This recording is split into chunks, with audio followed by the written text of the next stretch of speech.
Yaman lata y bien bungkaw el kahadeste un prime mover truck después perde control el chofer con su manibela pasada alas 7 en dinates aga ali parte ng Boalan. Na initial investigasyon del PNP desde Divisoria Police Station. Tabyaha para na pueblo si untal Jovi Domingo cuando man overtake con un motorsiklo pero ya perde el control con su manibela iyaman Bliscat. Yun nga, yung kanina madaling araw, isang truck na yun nga, allegedly na dahil sa overspeeding, tapos bigla daw ito nag-overtake sa isang tricycle daw or habal-habal ba. Yun nga, dahil yung highway natin dahil sa maulan, madulas, nga, dahil sa overspeeding, nag-overshot siya at tumama sa mga center barriers.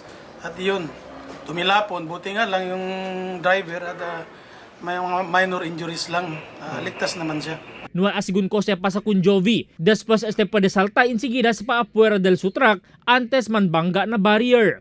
Uno del mga problema tamira el otoridad que no hay claro regulasyon el ciudad acerca el speed limit na highway como ali parte ng Maria Clara Lobregat Highway que permita tiene aksidente.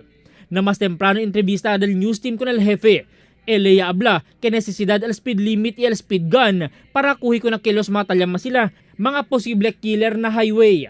Abiso de la autoridad con el mga motorista que pone disiplina na manejada, siendo vida el posible perde na kada igualan neglihensya. Albert Luna, Dateline Zamboanga.